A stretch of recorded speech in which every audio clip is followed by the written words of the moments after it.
welcome to the Mitty. Nice to meet you. Nice to see you. All right, tell me about this car. I'm gonna get close so you be close to the mic. Oh, this is XJR 7001. This is the first chassis. Primarily, actually most of its professional career is actually the 04 car, so the Redmond Haywood car. It won the 87 Palm Beach Grand Prix, a couple other things here and there, but it was the most developed and probably the highest mileage of all the XJR 7 chassis. Actually, it's the only one that currently Mr. Tullius doesn't still own.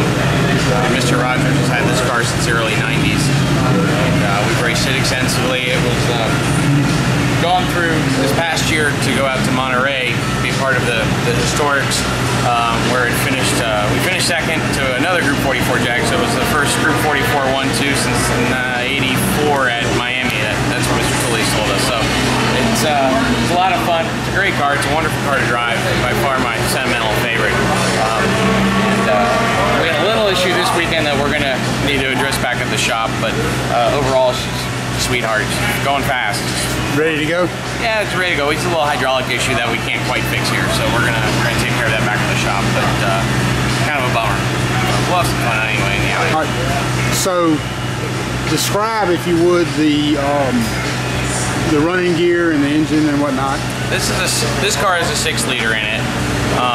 Through my understanding, through the evolution of the XJR 7 lineage, there were several engines that were tested and used up even to, I believe, a 7-liter.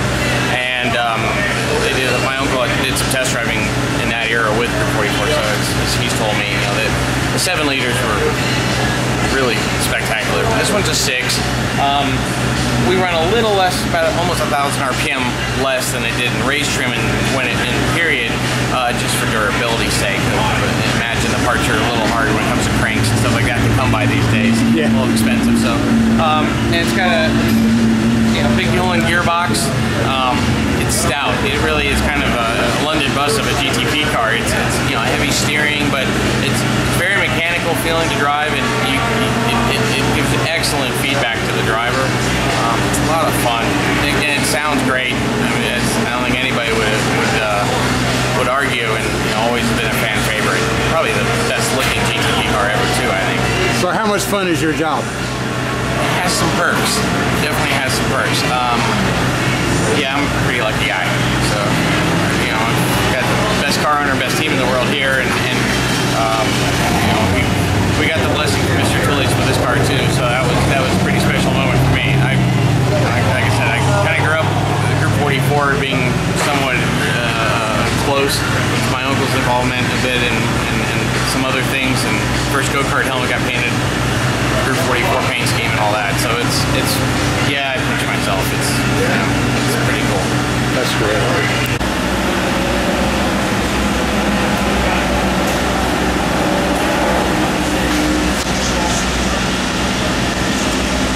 Rodney.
so much. What a great guy.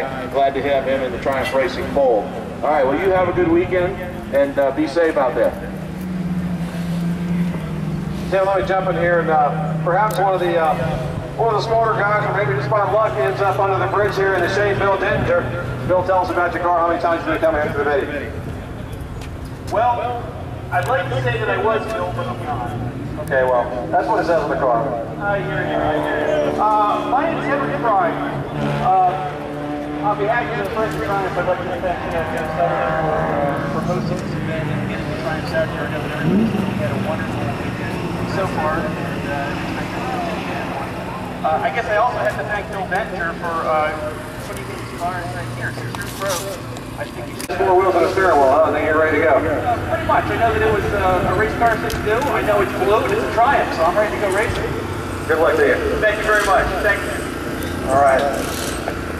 I know a little bit about the car, but first I want to thank Renee and Reed and Debbie and Brosnia and said, okay, now you guys work out the details and make this happen. So I think a shout out needs to go to those guys. So how did you acquire the car? I'm going to take you. Bob was selling. Bob, you know, Bob sold most of his stuff that he had down there in Sebring. Right. And Did he keep the XJRs? we had the tube frame car, not the one that he had the whole time. That was the championship car. Yeah, that's right. We had the other one, the next one, the tube frame car. The twin. He sold it a couple of years ago to people in Canada. It was a great car too, but I knew some of the guys down there in Florida, and Reggie Smith came to me when we were racing at Sebring and said, Bob's going to sell his cars. You know, now this wasn't in the Walter Hill collection, was it? No. This was in the hangar in Sebring. Bob's. This was in Bob's stuff down in Sebring, and Reggie Smith, I said, I don't think so, since we just sold the XJS, but I don't know.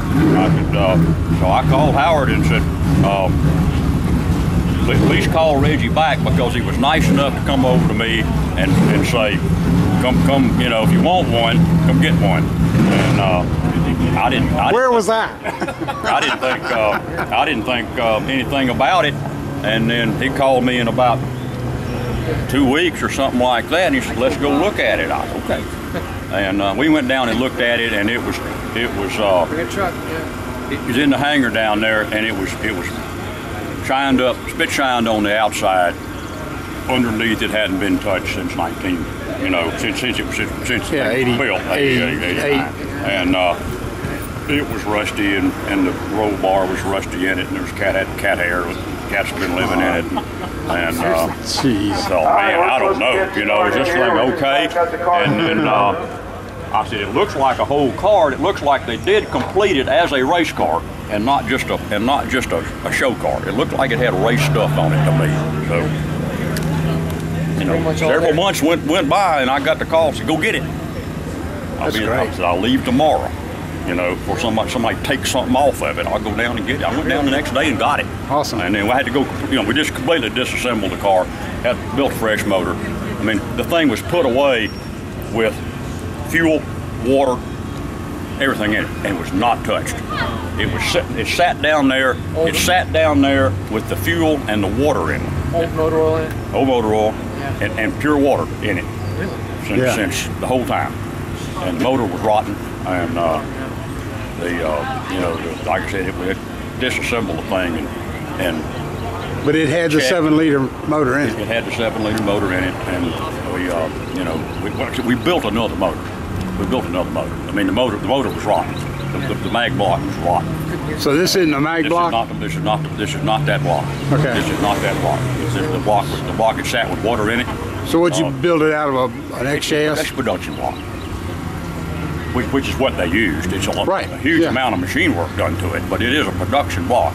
One of the few production parts in the motor. This block. Well, that's great. Near.